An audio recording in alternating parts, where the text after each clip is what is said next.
Hi. Hello, Giants. So welcome to Healing with Shawnalee. And thank you. We are not on our regular scheduled night. So just want to thank you for that.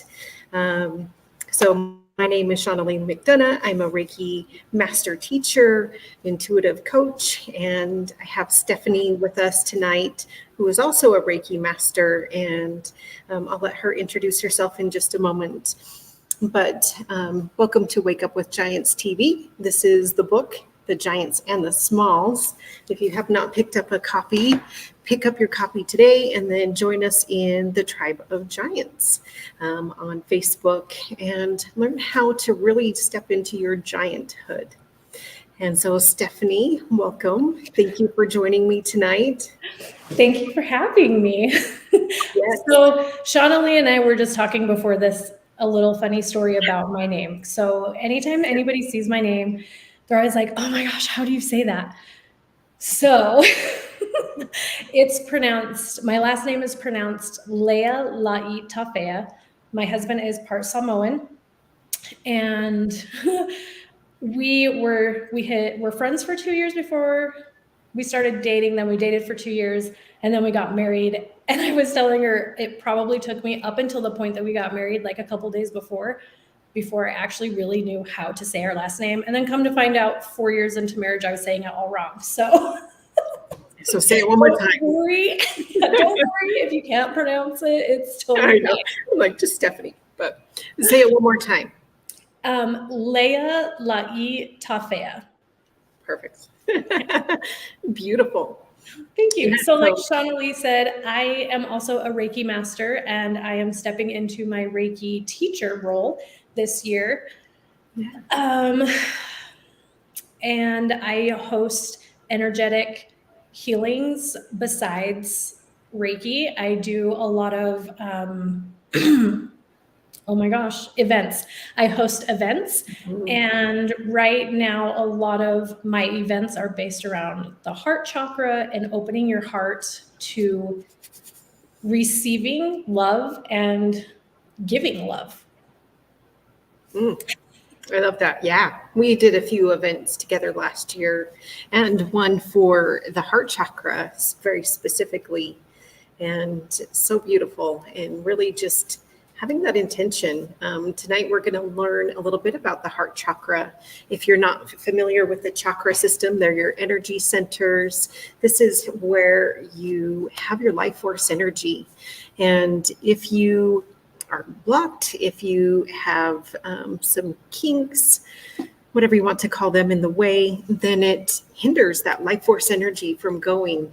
Usually it's with our own thoughts, with like the emotions we're holding on to. A lot of people hold on to the stories and not so much into the feelings. And so that can block off your energy centers. And so you can clear those on your own through meditation. Sometimes you actually need help and relief from like a Reiki Master. So this is an alternative therapy. It helps channel in the energies through the body, and it could be distance or it can be in person. And we go through and help clear out those energy centers. So just kind of a little bit about what Reiki is. Yeah, and both distance or in person is so powerful in its own way. I tend to like in-person sessions for myself personally, but I have had some very potent distance sessions for myself. Totally. But yeah, like it doesn't matter if you're doing it in person or if you're doing it distantly, because Reiki goes where it needs to. And we are just the conduits to helping that energy flow to where it needs to go. Yeah, totally. And so it knows where it needs to go in the body, but also like time or space.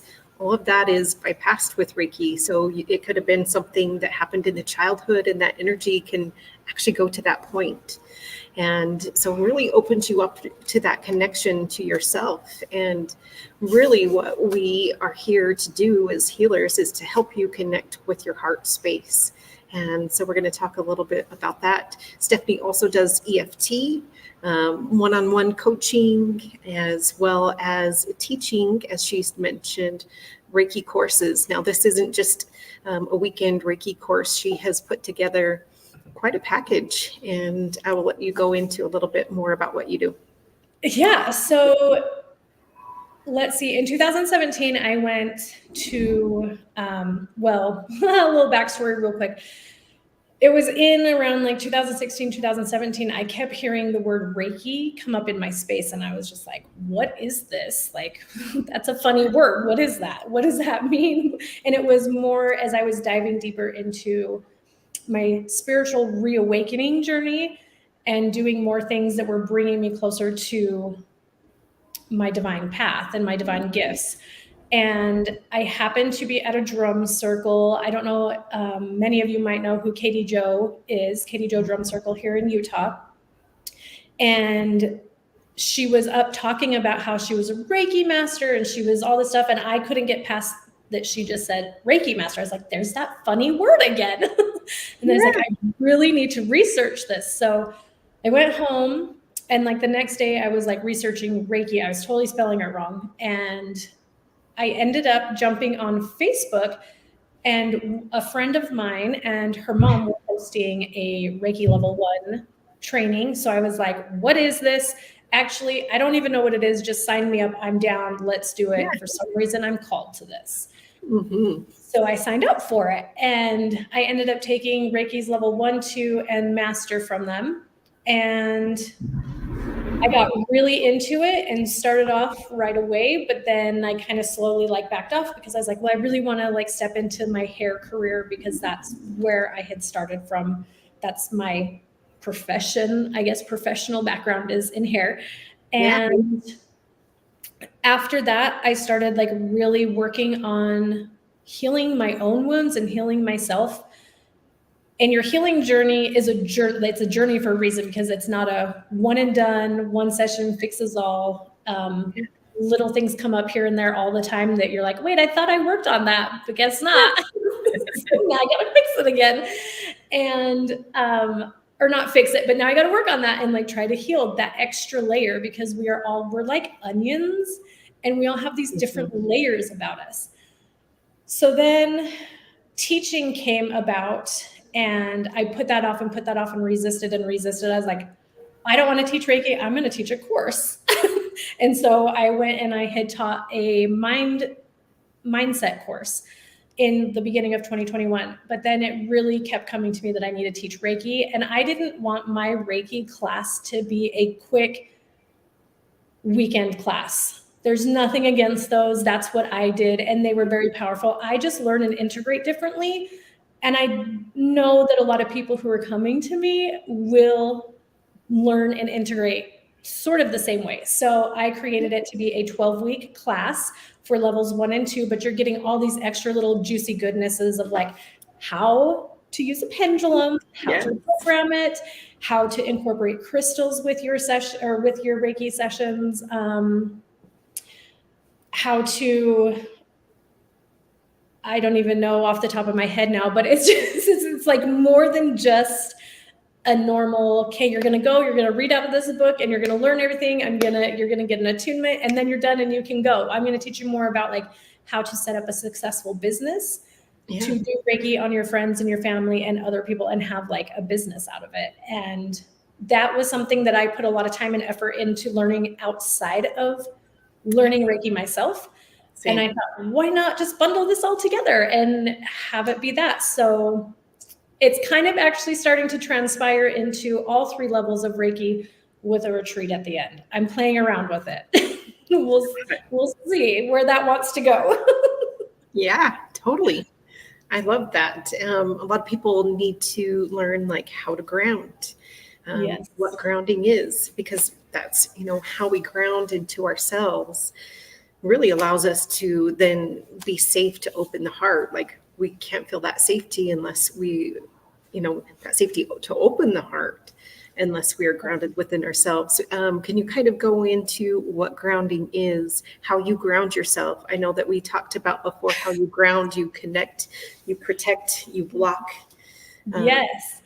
So grounding is so essential because a lot of the times, and this will kind of tie into there's a lot of things that tie into it. So if I've recently learned, if you're trying to manifest, like we're all up here in the ethers and like all in our heads and everything, well, we need to ground our energy down into Mother Earth, into, into the earth. And we need to be here. Well, when you're manifesting, you also need to do that, ground all of that energy and manifestation into your body so that it can have a chance to really come into fruition for you. I think I said that funny. But anyways, so my absolute favorite way to ground myself is to literally go outside barefoot in the grass and walk around in dirt or the grass.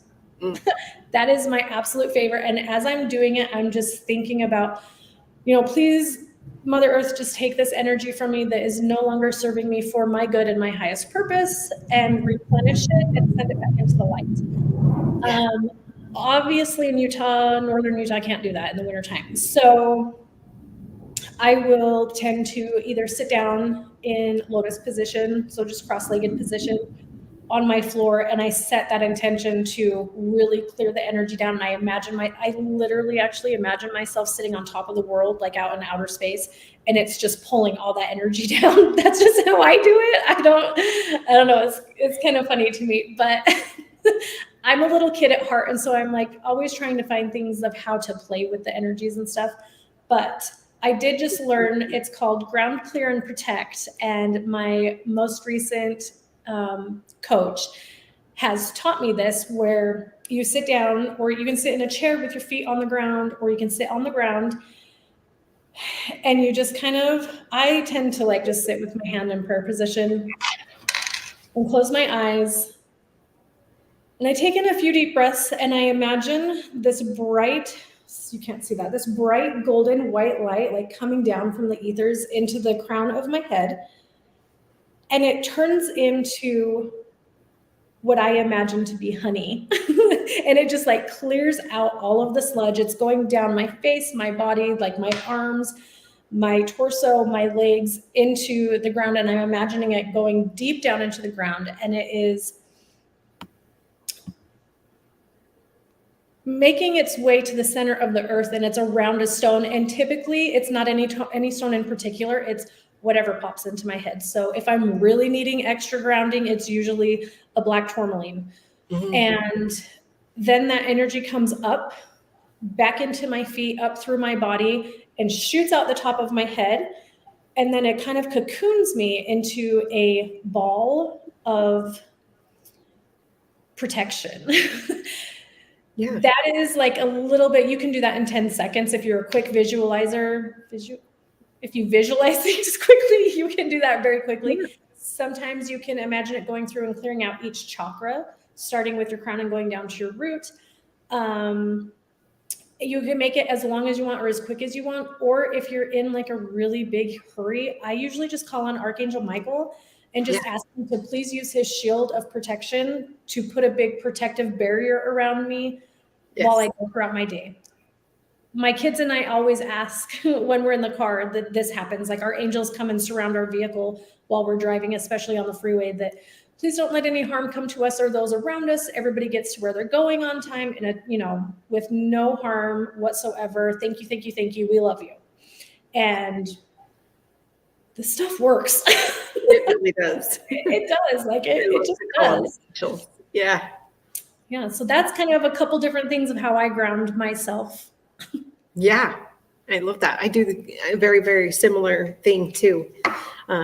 Grounding down deep into the earth and seeing like the tree branches. Like if you think of roots in a tree and that's extending from your feet and going deep into the ground. And then like a tree, how a tree suckles, or if you think of how a tree breathes up that energy up into the body. And then I always use my hands because I'm very visual too. Yeah. And so like I can't quite imagine in my mind's eye unless I'm moving my hands. I move my hands all the time. So then I bring my hands around me to make the little protective bubble. Yeah. And so then I'm like, okay, now I have my bubble. And so it just makes me feel that. I like to leave my bubble as like purple, which is the transmuting flame. Purple is a very an energy that's Saint Germain, who's over that ray. It's a ray of light, and you also get to use those in Reiki. But so then that way, like I can feel people's energy, but I don't take it on as my own. Yes. And then whatever sent to me is sent back in love is one of my intentions, is because, sometimes that it's not nice things that are sent to you. And so just send it back in love. Right. I always, when I find myself taking on other people's energy, I'm always like, okay, Stephanie, you're here to observe, not absorb. Stop absorbing. And I tell everybody all the time, like, there is no right or wrong way to do things. So when I'm teaching people how to ground, or I'm teaching people how to open their heart center, I'm always telling them, just do what feels good for you. Your body will let you know that. Like, typically when I'm doing, so I had a Reiki session where somebody had come in and she was needing a specific answer. Well, she needed an answer to a specific question. And I already knew she knew the answer. So I walked her through a guided meditation to go into her heart center and find, meet her higher self. I didn't know what I was doing, but it felt right. And I had chills the whole time. That's how my body responds to me, like doing what I'm like, that's how I know I'm on the right track, is I usually get chills from head to toe. And that was probably, I'm not going to lie, that was probably one of the coolest Reiki sessions I had ever done. And I was like, holy crap, like, I need to talk about this. So I had permission from her to kind of go in and talk about it, but it wasn't like diving down into really anything, just not the specifics. I don't like to share like specifics. Yeah. Because I want to keep her, that's like, I want to keep her, all of that experience, like, sacred and private. But I was like, I have to talk about this. That was so cool. Oh, it's amazing what you can find in sessions, or what people can overcome. Some are just, you think, little, but they're really not little. It really affects your energy. And then there's some that are just extremely so profound that it's just like, I cannot even believe that happened. And you can have quantum leaps. Even quantum leaps is really just the one step at a time, and really being heart-led and guided. And sometimes that takes vulnerability. You talked just a little bit for a second. I kind of wanted to jump into the people pleasing, like what, talking about people, of how, like, when they start out, they don't really necessarily know how to have like those boundaries. I think that goes a lot with the heart chakra, as well as like, oh, well, let me just do this, okay, out of like almost a necessity, and how they start to overcome those things. Yeah. So I'm the perfect person. Well, I would not say I'm the perfect person, but being a hairstylist for so many years, that is basically what we are taught to do. Like, you're a people pleaser. You do what the client wants. So I am a recovering people pleaser. I have had to really work on setting boundaries in all areas of my life. Right now, my strongest challenge is to hold the boundary of, I will not be on social media on Saturdays and Sundays, because I need to have that break. We attract so much from social media that I need to have that break. So what I would say, if you find yourself in a situation where, let's say for like Shawnalee and Shawnalee wants me to go to this retreat with her, and she wants me to co-host it, but she wants me to pay for my room and teach this big long thing and have like, obviously, like, I'll get like the experience of teaching and being a part of like co-hosting a retreat, but it just doesn't feel right to me, and I go anyways, I'm going to have the worst time. Not anything to do with Shawnalee or the retreat or anything that's going on in it. I just won't be happy at the end of the retreat because I said yes to something that my body was like, no, what are you doing? Like, no, like it's fine if she doesn't want to pay you, but you don't need to pay for that. Yeah. Like you say no. So whenever you're like finding yourself saying yes to things that you really mean no to, take note of that and start saying no, start setting that boundary. Like if you don't want to go out on the weekend and drink because you're just over it and your friends are like, no, come on, let's go. Hold yourself in that boundary and say no. Like, I don't feel like going out. I don't want to go out. You don't need to lie. You don't have to like create a situation out of something. Just say no, and honoring and holding that boundary close to you is the first step. So just realizing, making note and taking inventory of when do you say yes that you really mean no? That's really the first gateway step of creating boundaries and to stop people pleasing. You'll find it will get easier. It will get like you'll be quicker at it. And then when the harder things come up, like that situation with the retreat, it won't be so hard for you to say, I really want to help you with this. I want to go and co-host with you. However, I'm fine if you don't pay me because it's an experience in its own, but I don't feel right having to pay for a space if I'm going to be helping teaching, like pay for my spot. Which I don't know, like, I think that's fair. Yes, whatever the situation is. And then also like taking time with the decision too. Yes. People don't always need an instant answer. I think we had talked a little bit about this is like, saying yes out of obligation, like, okay, yes, but then it comes to you and it's like, no, this is really a no. And I'm sorry. Mm-hmm. So really kind of learning and dancing with that, right? Because none of us are perfect and people learn. But when you get that no, then it's like, no, this is a no for me. And that's how you actually start to establish that trust with yourself. And then your heart is definitely more willing to open up and to speak with you. Like, this is how we hear our desires. And this is how we drop in and really hear, like, what is the heart's call? What is calling to me in this moment? Having more self-compassion and like, what is your self-talk? And I know you are so good with this, so I'm going to let you talk. It's taken a lot of years. I've had quite a bit of people. This is why I created a mindset shifting course that was called Shift with Ease, because so many people came to me and they're like, how on earth do you like turn a negative situation into such a positive situation? You see the silver lining underneath you. Like, you're just so good at it. Like, you're so good at seeing such. Well, first of all, you guys, I'm a Libra, so I am all about balance. And I did get told today that I'm the most Libra anybody's ever met. But I also, like, you cannot keep having that negative thought, like those negative words, those negative thoughts, those like jibber jabber, bull crap nonsense in your head. Like, you have to shift it. So there was like a couple of things.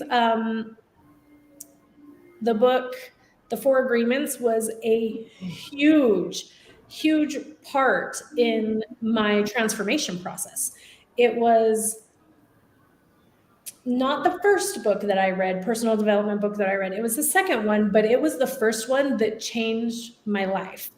And it all started out with not taking things personally, because nothing, like what people do and what people say to you have nothing to do with you.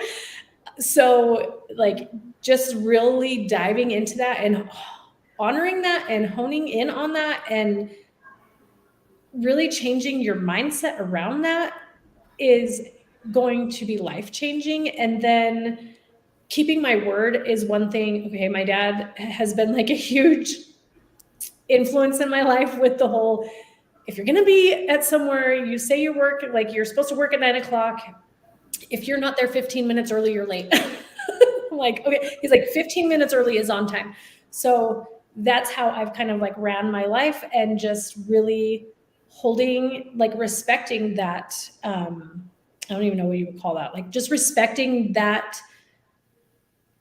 thing that I do with showing up on time, doing what I say I'm going to do. But then also being impeccable with your word is also, don't use your word against yourself. And it wasn't until I read that book that I realized I was saying a lot of crappy things to myself. And it was stuff that I had heard over the years from parents or grandparents. And it wasn't even anything that they had said directly to me. Some of it was directly to me, but it was like stuff they were saying to other people, or like your friends growing up would say. Like, you take on so much, like our thoughts.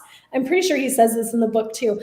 Our thoughts, 95% of our thoughts are not our own. They're other people's, and other garbage that's spewed throughout the internet, through the news, through like people walking around you at work and all of that stuff. So technically only 5% of your thoughts are your own. And the quicker you can change those, the quicker you're going to be able to like really love yourself. And really, I mean, we all have issues, I think, with self-love. Yeah. Like different levels. You could look at somebody and they could be totally, you could think that they're like all like they love their self. They truly, truly, truly do love their self. But I don't want to say guarantee, because I don't know, but I'm almost certain that there's one or two things about themselves that they don't love, so they don't fully love themselves. Yeah. I think loving yourself and accepting yourself are two different things. They go hand in hand, but they're two different things. But I think I went off on a tangent. Sorry. It's okay. Tangents are okay. Sometimes they're just what people needed to hear, right? Yeah. So just really like trying, like learning how to shift those thoughts. So like anytime, this is actually something that I had to teach my son, because I started noticing he was having a lot of negative thoughts, and he would say some pretty horrible things about himself out loud when he'd get in trouble or whatever, because to be honest, all he wants to do is please his mom and dad. And he wants to be recognized for all of that. And he would sit and say things like, I'm so stupid. And I'm like, no, you're not. Like, we don't use words like that. Please stop calling yourself stupid. So I'd be like, you know what? I need you to go look in the mirror, and I need you to look at yourself in the eyes, and I need you to say 5 things about yourself that you like. And he would stand there and he'd be like, meh. And he would like say some things, but by the 5th one, he was just like, yeah, I do. I like this about me. Like, I'm a good friend, and you are a good friend. So you should be proud of that. Yeah. Just kind of taking on these little things when things like that happen inside you, like, oh my gosh. My favorite thing to do right now is I did read the book called Loving What Is by Byron Katie. That is such a good book too, because it really, there's a lot of to do to get you to see the flip side of things. So a lot of the times when I say something like, oh my gosh, I'm such an idiot, why did I do that? I'm like, but am I really? But am I really? Is that just a label, right? Yeah, it's just a label. And you're not, you just made a kind of a dumb decision there for a second, but you're not an idiot. So it's like the stories that you repeat, right? Yeah. And it's not the story, it's being with the feeling.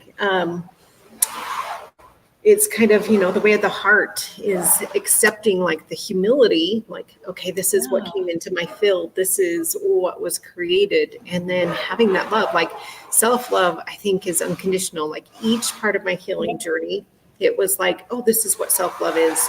And then I'd learned another layer, and it was like, oh, well, this is what self-love is. And then I would learn another layer, and it was like, oh, this is what self-love is. And so then I just really decided that it's unconditional love. And it's having compassion for yourself and teaching others how to have compassion for themselves. Like they are an extension of us. So you are as an extension of me. And the person that I meet is an extension of me. And he's an extension of me. And so the more that I can learn to love myself is the more that I can learn and love and accept another. And so when you find yourself judging people, when you find yourself judging and having thoughts like, oh my gosh, look at I don't know why the song Becky, why that. She said, oh my gosh, look at. See, the programming, right? That was from like 7th grade. It was a rap song. Yeah. But We all like that song. how that comes in, like, oh my gosh, Becky, look at her butt. I guess because I've always had a big butt. But that's changing, right? So that's a story that I have carried with me for a very long time. And it's a story that I can now change. But once I become aware of those thoughts, then you can start to program in. It's like, you find and you learn different levels. And then the more that you can learn to have compassion and love yourself. So like, as soon as you see someone, instead of like judging them, you can say, oh my gosh, what can I find? Oh, she has the brightest eyes. You have the brightest eyes and you have a beautiful smile. And then it helps you connect more at the heart. Yeah, because really what we're doing, like, you guys, I really just love the 4 Agreements so good. So if you have not read that book, run out and get it and read it. He talks about how our outer world is literally a mirror of our inner world. And the things like Shawnalee just said that we see in other people, we actually have that inside of ourselves too. And there's a couple things I wanted to touch on with what you said with maybe just one now that I'm thinking about it, like unconditional love. So I had a hair client ask me like what I think unconditional love is. And I had to stop and think about that for a minute because I was just like, well, it's like literally like just unconditionally loving somebody no matter what is going on, like what they look like, how they like treat you, how they act, blah, blah, whatever. And then I really sat and thought, and I was like, you know what? Do you know who the greatest teachers of unconditional love are? It's animals. Oh, totally. Totally animals, because there's so many times my dog is such a little butthead sometimes, and I'm like, I'm so mad at you. But then she just looks at me and I'm like, she still loves me, even though I'm mad at her, even though I've smacked her nose because she got into the garbage. She always wants to snuggle. Well, she's not a snuggler, but she'll come up to me and just be like, Mom, I'm sorry. Like, please just love on me. Like, animals are such a true gift to teach us. Oh my gosh, they teach us so much about life without even saying anything. Yeah. Like, so much. Totally. Teach you how to connect to your heart and like, this is the place to live from. Yes. So much of the world, we are taught to close off our heart, to, shut things down, especially like portrayed in the media, on TV, television shows. It's not even what like true love is. It's just so personified and really just kind of goes on the whole field. Yeah, and love portrayed in Hollywood and like the movies and all that is attached to a physical act. Yeah. And has nothing to do with that. No. It has nothing to do with that. And more people were also taught like we need to live in fear. Well, fear is in your head. Like when you're living in fear, you're living from your head. You're not living from your head. Like I feel sometimes there are things in my life that, like for instance, okay, this was a huge thing for me with selling our house and buying our new house that we're in right now. I was so back and forth with like, I'm so excited. I'm coming from a place of love. Like, I can't wait to experience this new home that we're looking for. I'm calling it into me. And then I'd be like, oh my gosh, what if we don't sell our house? And what if the market crashes and we end up not making what we were going to, like all this stuff. And it was like back and forth, back and forth, back and forth, back and forth. And once I finally like drew it apart and started thinking, like when I would get in the fear, I'd quickly shift and drop to my heart and be like, no, this is the right thing. Like you guys, this is like where you're going to. This is your next up level in life. And just selling your home and purchasing this new home is going to be just another extension to up level your life. Yeah, totally. So doing it, and it's so funny because I literally manifested this house on this exact same street that I had been picturing for years. My sister used to live a few streets down, from where I live currently. And anytime I drove up and down the road to get to her house, I'd be like, oh my gosh, there was a house on the corner of my street that I was like, every time I drove past, I was like, oh my gosh, I just love the house. It's so fun. Like, this would be such a beautiful area to live. Like, oh, blah, like all this stuff, right? I'm like thinking in my head, I'm so excited and giddy about it. And then we put their house, accepted an offer, and then this house popped up. And so we came and looked, and it was like so right. It just felt so right in both of our bodies. It just felt so right. Well, it wasn't until I think January that I realized the house that I had been like, oh my gosh, that house is so pretty. Like, I would love to live in this specific house, whatever. That house is on the corner of the street that I live on. And I was like, oh my gosh. Yeah. It's so funny. That's awesome. I love it. Yeah. It's crazy. I'm like, oh, whatever. But things will manifest for you quickly when you're in your heart space. You're coming from a place of love and you're getting so excited. That's where all of our feelings are. And that is, I think I spoke on this on my stories yesterday. That is like the place in your chakra system where people get stuck. And so if you can be up here and you can bring it down and you're right here in your heart and you can't get past that, you're going to have a hard time manifesting things because you're not able to get it down to the root chakra and root it all in so you can turn around and liberate it back out. And it's such a good, juicy space. And I don't always, that was a lie. But I tend to, when I'm doing something, especially out in the world, I tend to ask myself, like, if I'm going to go say something to somebody online on social media, if I'm having a tiff with a friend, I'm like, okay, is this coming from a place of love, or is this coming from a place of fear, or is this coming from a place of hurt feelings? It's fine. I always tell people this, and I'm really, Shawnalee can attest to this. I'm really trying to like not say specific things, but because I have a bad, but it's okay here. We got to save space, but well, I just kids around. So I always tell people it's okay to stay in their crap, or it's okay to be in your crap. Just don't stay there very long. Like, feel your feelings, write things down, journal about it. If you're having an argument with a friend and your friend really hurt your feelings, like, marinate in that feeling, then write it all out on paper. And when you feel ready to approach the person and talk to them about how they hurt your feelings or whatever, you're really coming from a place of love and it's like, hey, like, I love you so much. I didn't mean to hurt your feelings if that's what happened, but my feelings got hurt really bad. And this was how I was feeling.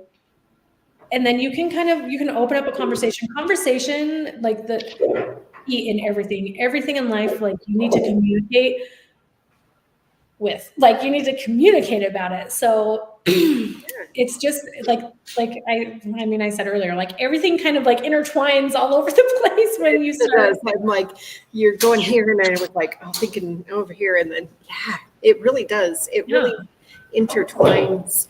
And, like, necessarily like giving up this story, feeling the feelings, allowing yourself to feel them, but not playing in it, not marinating it, not replaying the situation, not romanticizing the situation and this is how it could have been, or this is how like you perceive it in your mind. Like, we're good storytellers, and that's like coming from up here. And so then really dropping down. And then one of the things is I wanted to ask, like, how do you root it down? One of my mentors taught me and said, breathe it into the ground. Imagine it, breathing it into your roots and breathing it into this. We have the Earth Star Chakra, which is just below our feet. That one is a very earth energy. It's also like karmic, but breathing it down into the Earth Star Chakra. So I do that. Like, I will breathe and like I actually imagine a lot of my things as like a ball, like a marble, or literally like the earth. I'm imagining it like coming down, and I'm imagining, so let's see, give me an example of, I'm such a visual person. So receiving, well, Rory wanted to receive $100. Okay, so receiving $100. So I'm imagining like, okay, it's going to be so fun to get this $100. Like, how am I going to get it? How am I going to get it? And then I'm like seeing it in my mind's eye, which is your third chakra. Yep. That this $100 is coming to me, and it's coming to me in multiple different ways, because $100 can come to you like Many ways. an infinite amount of ways. So you're just like imagining it, and then you're like speaking about it like, oh, I am so excited that I received this $100. And then you're bringing it down into your heart, and you're like, okay, how is it going to feel when I get this $100? It's going to feel so freaking amazing. Like, I totally just got that in. And then I imagine like when I get to my solar plexus, that one is kind of a little bit hard, because that's like a confidence thing. Like, you have to be confident that you're going to get it, right? And so I kind of do like a little dance, like a little shimmy or something. I'm like, yeah, like, come on, get in there. And then once it gets to like the sacral, which is like your womb or hara space, I kind of just like slowly just kind of like go back and forth. And I'm just like, oh my gosh, like that's really our emotion center. We feel emotions in our heart. We have the feels in our heart, but the emotions come from that area. And so I'm really like paying attention to being so grateful that, oh my gosh, this is coming to me. And then by the time it gets to my root chakra, I'm like, okay, I'm accepting this $100 is going to come to me in an infinite amount of ways. I'm open to receive. Thank you, thank you, thank you. And I'm really just like bringing it down in and like focusing there. And usually sometimes I will, by that point, I'm probably like sitting on the ground. So I'm just kind of like, like the tailbone, like rubbing it on the ground just to kind of like sit there. And then I'll place my hands on top of my knees, and I'll sit with it for a few minutes, just like really breathing and just thinking about it. It's easier to like, sometimes it's hard for me to explain how I do things. I just do it. It just like years of practice, I guess. It just comes easy. Yeah, I love how you take it through each one of the chakras. So then it makes it more alive. And the more that we focus and put energy on something, the more that it makes it makes the intangible tangible. Yes. And then when you can write, that's also tangible. Yeah. Making that and shaping that into form so that it can come into play. I really love that. One of the things that we also talked about was receiving and being open to receive, like opening up your heart. How can you be open? Like even look at your posture. Like, are you hunched over? I usually am hunched over. Yeah, because we would that. Like we pick up these bad habits, right? We just kind of are taught, but then it's like reprogramming yourself, like, oh, I'm open, like having that chest space, like getting over trauma, right? We all have in our healing journey had some trauma that we've had to let go of or overcome. Mine, like abuse, coming over trauma, like taking off of my physical, not really physical, but like my energetic armor that I had around myself, and allowing myself to be open, and then allowing yourself to be vulnerable, I think is also that's a huge one. Allowing yourself to be vulnerable. So many people, you had to say that word. So many people have a hard time being vulnerable. I literally just told my coach, mentor Jessica yesterday, that I have to be vulnerable with this. So Glenn's boss, I was like talking to him about some stuff. So I'm like, I have to be vulnerable with him. And it's hard for me to be vulnerable with a man other than my husband. Like, I don't even talk to my brothers about some of this stuff. Why am I going to go talk to my husband's boss about this? Like, and then at first I was like, I was like, wait, no, let me rephrase that. I get to be vulnerable. Yes. So it is a choice. That step of courage, I get to be vulnerable. And I get to receive from a man who is not related to me compassion and love, because it is love, like he's wanting to help me with something. And so it's like compassion and love, but it's not like love in a, oh, I love you so much, like I'm in love with you way. It's just love. Like I like to think about, I'm not getting churchy or preachy on people, but I love having conversations about Christ with people, because I think it shocks them, because living in Utah, I think it shocks them because I have blue hair and I like to talk about Jesus all the time. Jesus hangs out with me all the time. It's actually kind of a good thing. But I always come back to, how can we bring the collective and help humanity come back to their Christ consciousness? Yeah. And it all starts with love. It all starts with coming back. Like Christianity was not even a thing when Christ walked the earth. Yeah. Until after all of his teachings. And so people, I just got chills all over. Yeah. People loved the way that Christ was as a person. My mentor, Jessica, she had said something to me about like the crown chakra, like the archangel for the crown chakra, so to speak, is Christ. And she's like, I wouldn't really say it's Christ, because, that's kind of a touchy subject with people. It's more Christ consciousness. And I was like, why is that a touchy subject with people? Jesus Christ was such a beautiful, beautiful human being.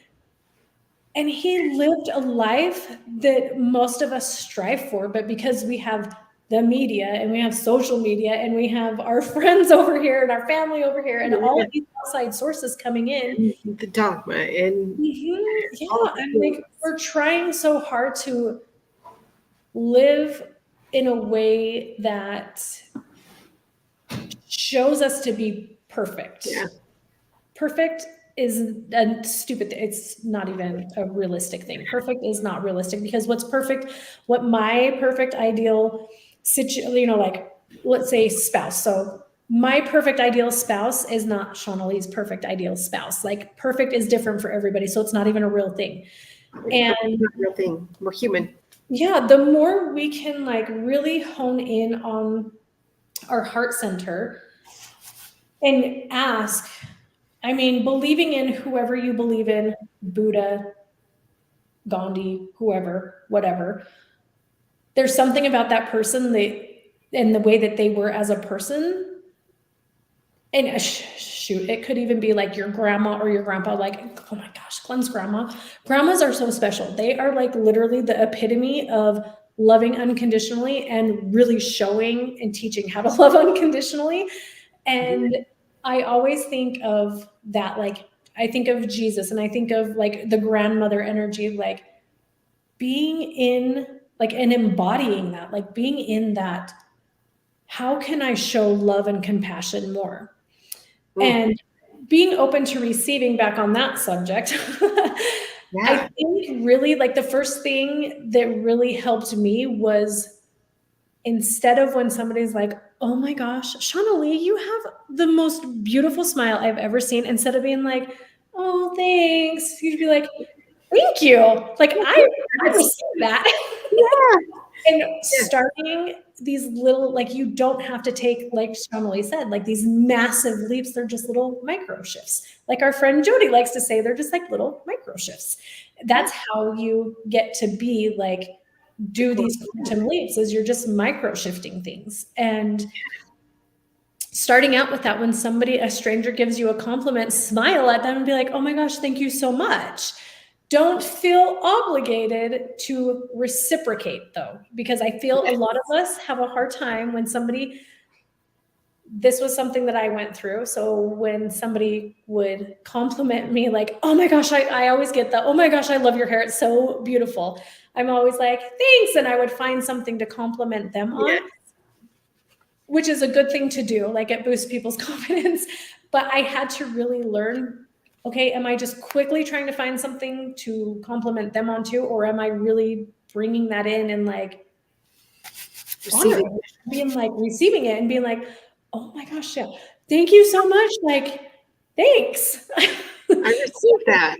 Yeah, I'm receiving it in the heart, like feeling it here. And a lot of times too, like I've done when I'm feeling a little constricted. So Glenn, my husband, he actually makes fun of me because my chair in my car is straight. It's like very straight. He's like, who the heck sits in this chair? It's me. I do. And when people get in his truck to sit in his truck on the passenger side, they're like, who the heck? What? It's just Stephanie. It's fine. I just love him.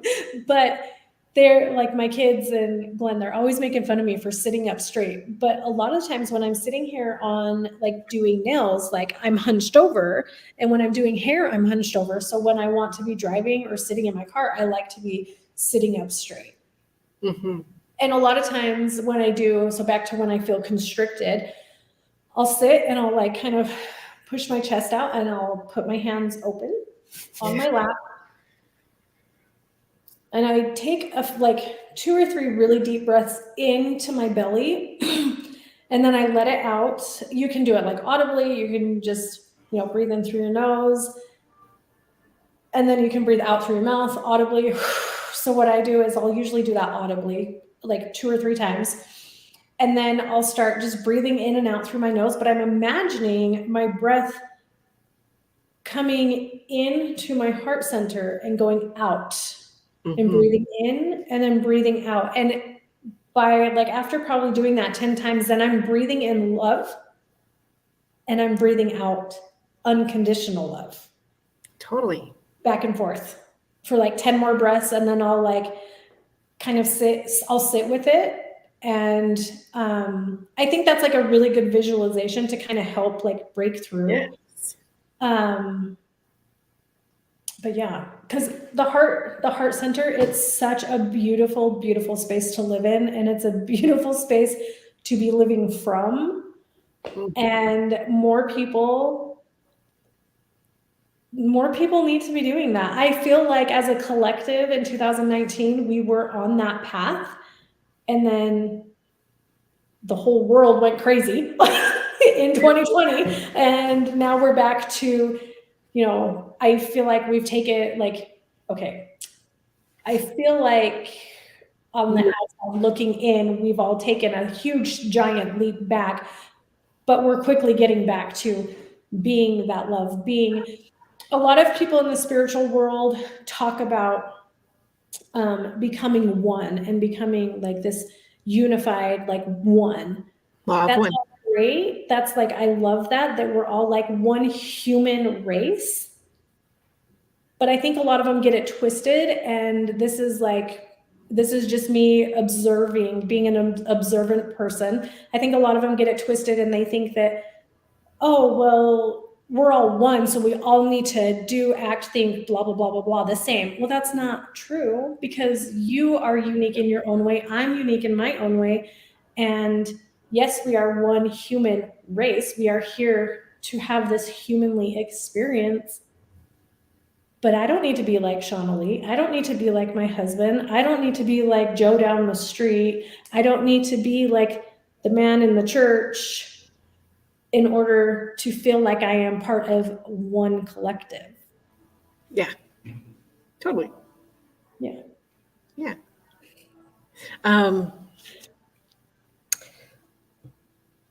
Bringing heaven into this world, like having that gratitude.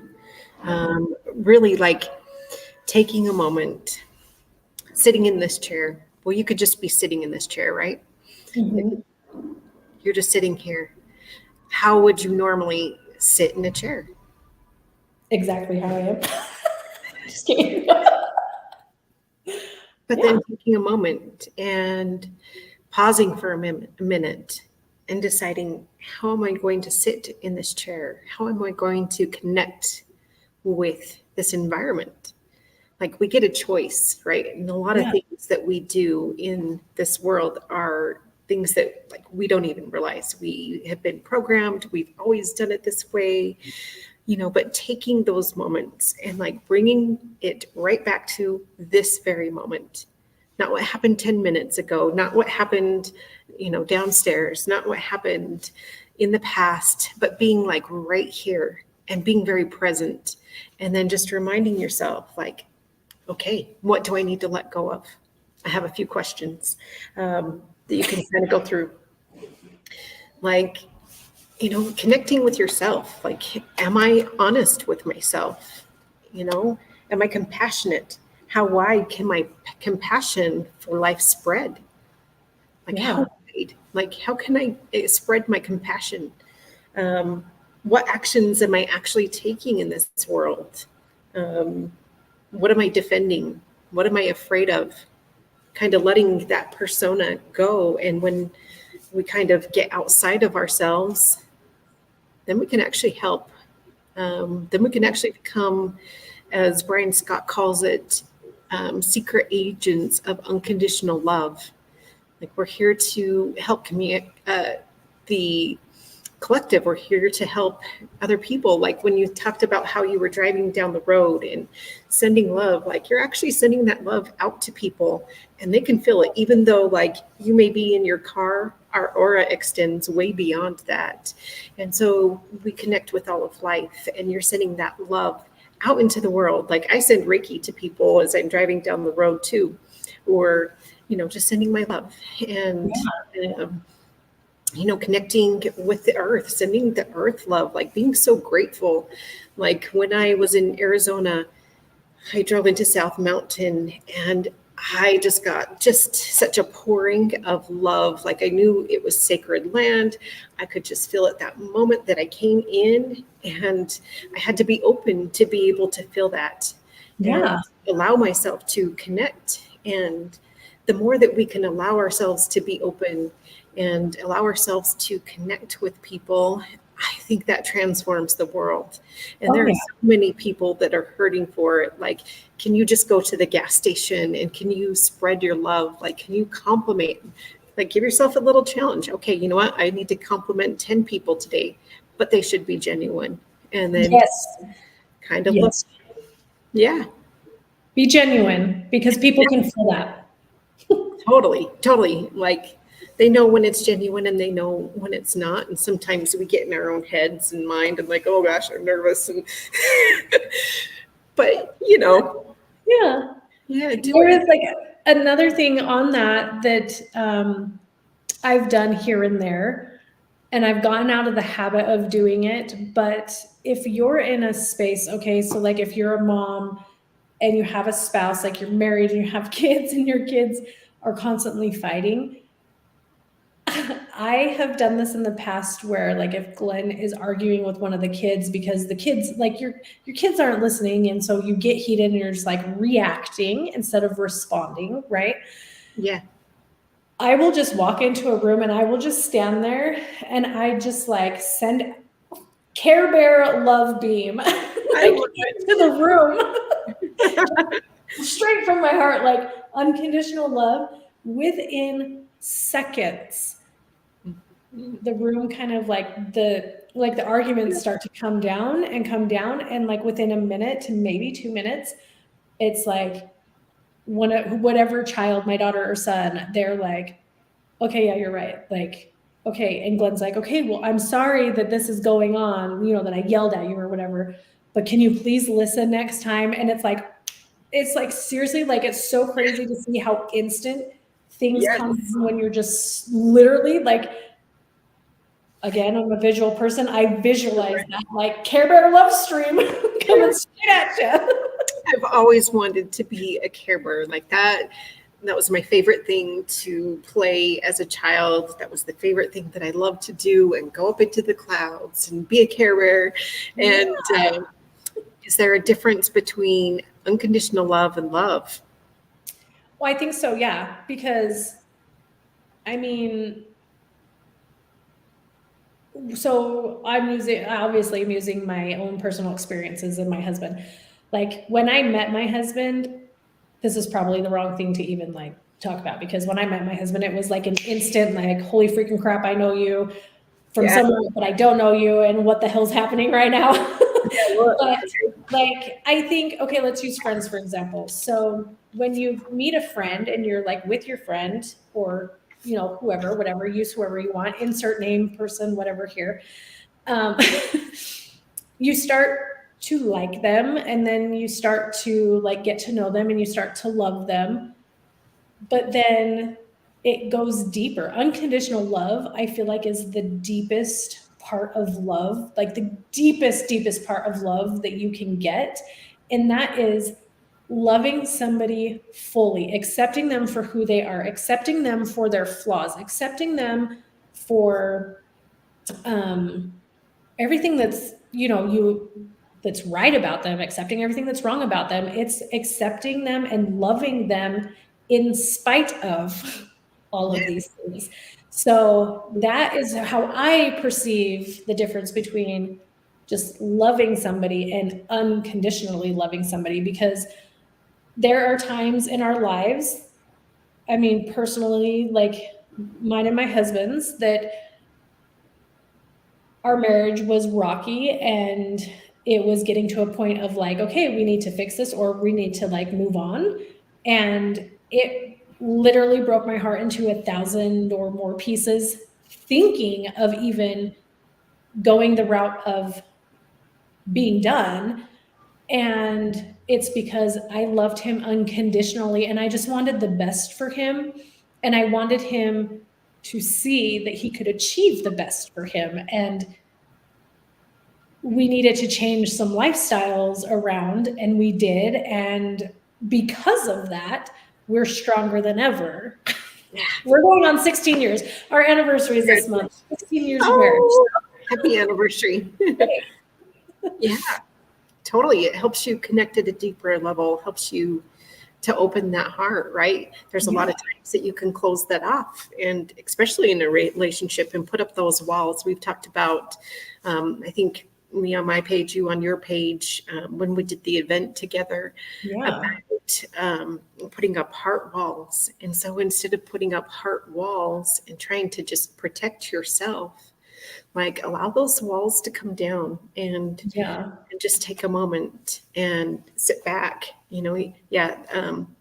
There's so many conditions in order for it to be unconditional. No. If it's based on conditions, then it's conditional love. It's not unconditional love, right?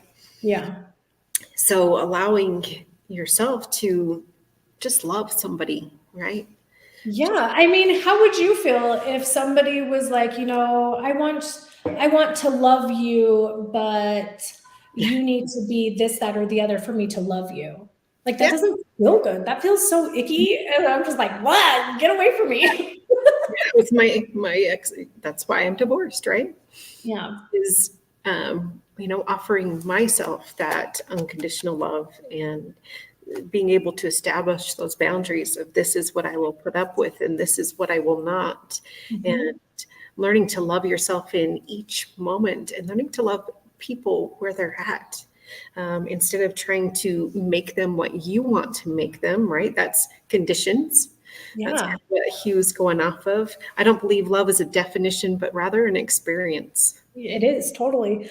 Also, like, this is one thing that rings really, really true to me is you will only experience love from other people in your life the more, like, so if you only love yourself to a certain depth, that's all that the people around you are going to love you. If you want to experience unconditional love and all of that, like a really true, like sparks flying, you can't imagine your life without somebody love.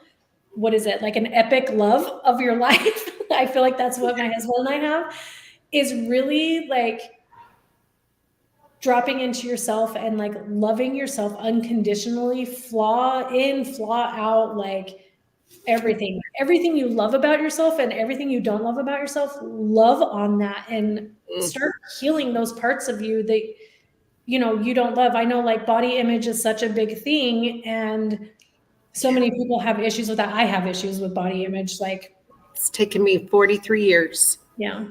And and it's totally like I told somebody the other day that because there's stuff that is kind of personal. I don't really want to share, but, and I'm a sharer. I like to share things, but I like to share. It's like, women who have babies, like, they go through this, your body changes so much during pregnancy and after. And I've started, when I'm putting lotion on my body after I get out of the bathtub or the shower, I'm like, oh my gosh, I love you so much. Thank you for holding my babies for the 9 months and keeping them safe and keeping them like, you know, baking them basically. Like, thank you so much. I just love you so much. I know I'm not the nicest to you and I say things and I like poke fun at you, but I'm learning to love you and I'm learning to really just be there and be with this space and love this body that I'm in right now, because it's only going to get better. Yeah, totally. And not carry those stories.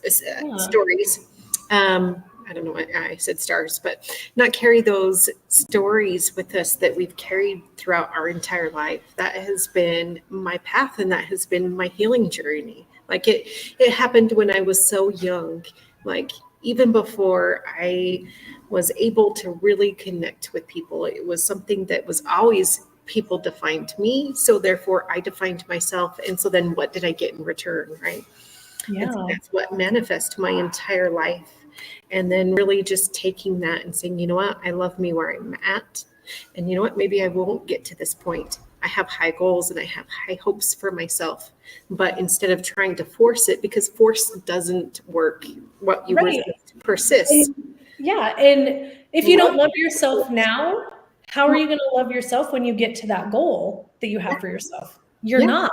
You're still going to be happy if you're happy now. Like that's those things. So finding those moments, like we talked about, sitting at that chair.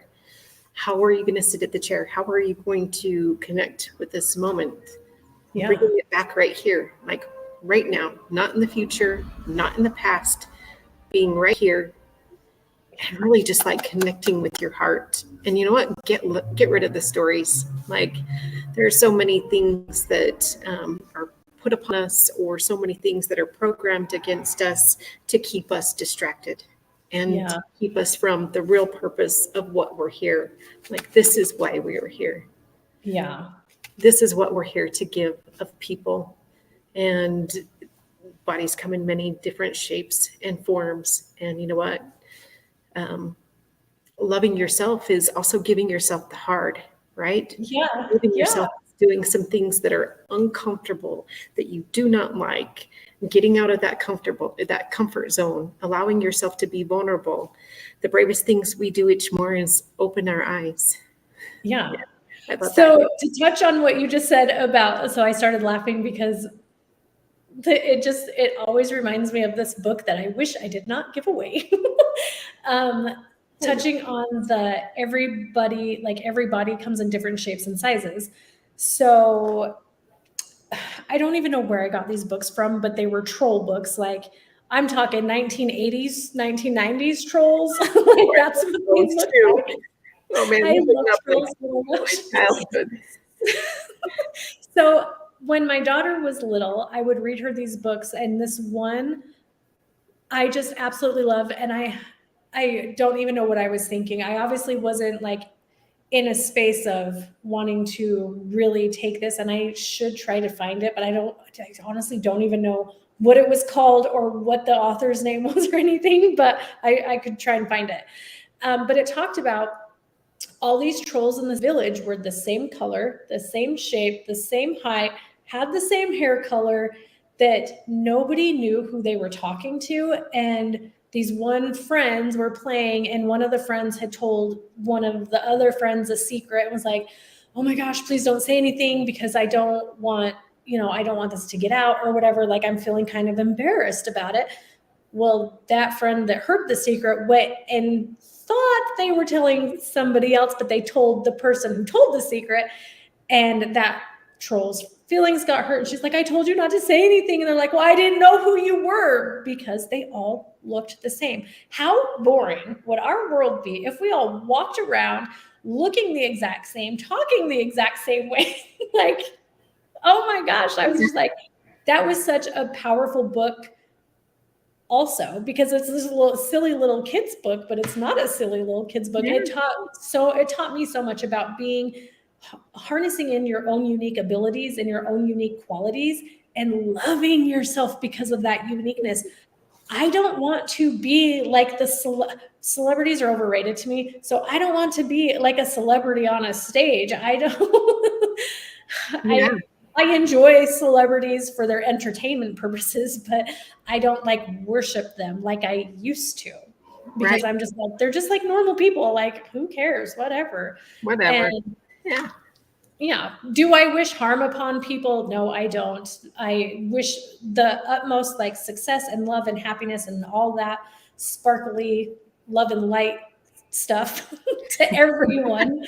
But I'm like, I don't need to like suck myself into their lives and know every single thing about what's going on in their life. However, guilty pleasure, the Johnny Depp Right. trial is going on, and I'm like, oh my gosh. So I'm I'm like watching it from a different set of eyes of like, oh my gosh, these two people are really have had a lot of trauma going on in their life. And I don't think they truly have ever been loved. Yeah. And if they have, like, they've let their demons and stories get in the way. So And it's so personified, taking out of context, and yeah. so much goes into that. Totally. You kind of hit on something that I kind of want to share this quote. And our deepest fear is not that we are inadequate. Our deepest fear is that we are powerful beyond measure. It is our light and our darkness that most, it is not our darkness that most frightens us. We ask ourselves, who am I to be brilliant, gorgeous, talented, fabulous? Actually, who are you not to be? You are a child of God. Your playing small does not serve the world. There is nothing enlightened about shrinking so that other people won't feel insecure around you. We are all meant to shine, as children do. We are born to make manifest the glory of God that is within us. It is not just some of us, it is everyone. As we let our own light shine, we are unconsciously give other people permission to do the same.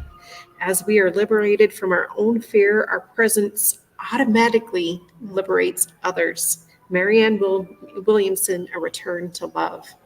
Yes, I love that. Yeah, like us at our highest, like we are so afraid. We're taught to be afraid to stand in the light and the truth of who we are, and in that unconditional love, in that bright, in your brightest things. Like the bravest thing you can do is to just be yourself.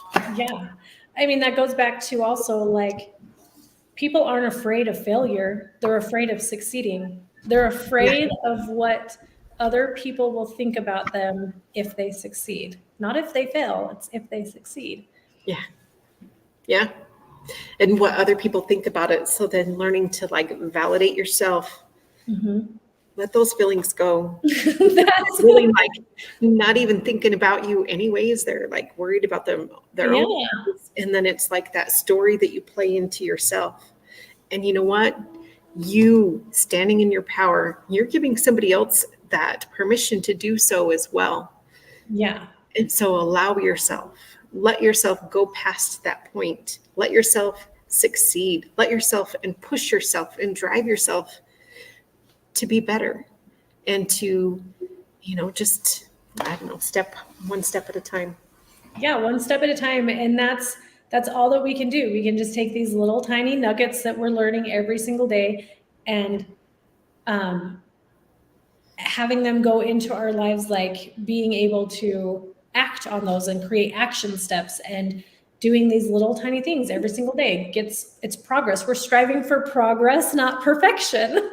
Yeah, perfection's not real. Like in one of I have a manifesto that I read every day, and is loving someone in their humanness. I want to love somebody I want somebody to love me for my humanness. So where I am human, I am not perfect. I've had a lot, I've, been a lot of places in my life. I want that humanness. I don't want fake, right? Yeah. And so the more that we can offer that for ourselves, the more we can offer for other people to be human, like humanness. Yeah. it's not about perfection. It's not about like, oh, I have to be this. Oh, I have to do that. I was always like, that was put upon me since a little kid. Like, you have to do this, Shauna. You have to be this way. You have to show up this way. Oh, if I don't, then I'm going to get in trouble. Or, like you get into the abuse and then have to go into that point. There is no such thing as perfection. Like, we're like at an hour and 15 minutes. This is so good. But there is no such thing as perfection. And having that self-compassion, like you talked about with your son in the beginning of it, looking at yourself in the eyes, like saying, I love you. Thank you. Thank you. Like, you have the power out of anybody else. You have the most power to change your life. Yeah. And offering that love. Anything else that we missed that we didn't hit on that you wanted to talk about? No. No, but going back to like the mirror thing, Louise Hay's Mirror Work is such a good book. Oh my gosh. It's such a good book to read and like do the action steps. I love that it's like an action-based book. So it's like she's telling you to do something and you go and do it. I love it. Thank you. I love her. She's so beautiful. And she has been one that I've referred to many of my clients. In fact, I have the PDF. I just email it. So like, if you want to contact me, I can email it out. But I've had a lot of people that come up to those blocks of like not completing it because it's so easy. Like, it's so easy to not do the easy things, right? So then that's when you just give yourself that little bit of extra love. Like, I'm going to complete this. And then celebrating those steps. Celebrate yourself for every little step along the way. And each time we do, like, I don't think we get celebrated enough. And so learn to celebrate for yourself, and then celebrate your friends. Like I see you, Stephanie. I see you every day, Shawnalee. I know.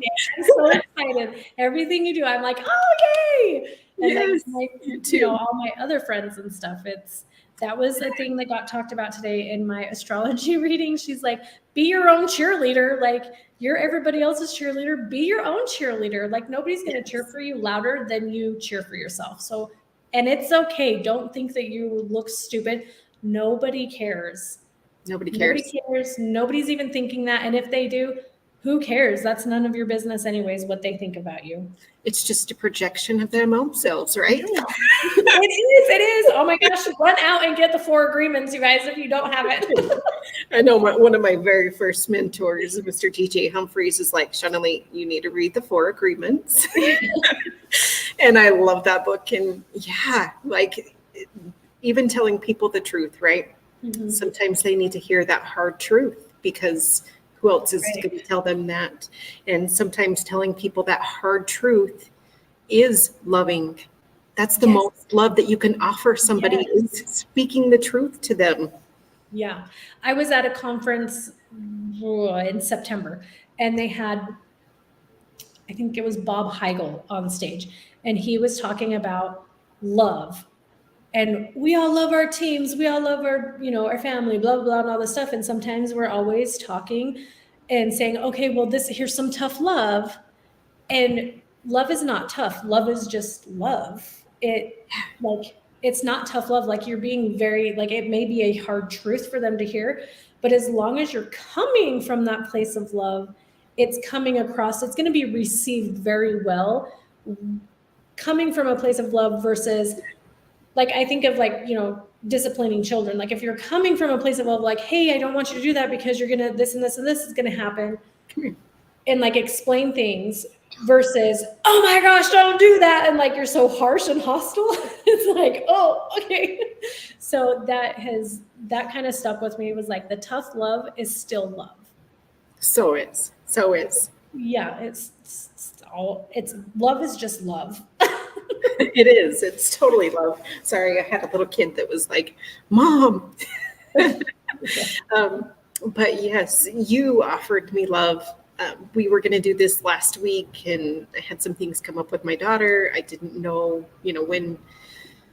what was going to happen. And so thank you for that. And thank you, everybody, for joining and extending that love. we got one surgery out of the way, and we'll have another one here in like 2 weeks. So this is not my normal night, and I appreciate you being very flexible with the schedule. And I'm so glad that we got to do this, and I could talk to you for hours. I know. I know. But I hope somebody got something out of this. This was something that I just was like, no, we really have to do it. Like, somebody needs to hear this. And so I hope it reached someone. It really touched me tonight. And so thank you. I appreciate it. Yes, thank you. Thank you for having me. This was so fun. It was so fun. You popped my podcast cherry. So I feel like I can do it. You can totally do it. You can totally do it. So yes. All right. Well, thank you, Giants. You have a beautiful night, and we'll talk to you later.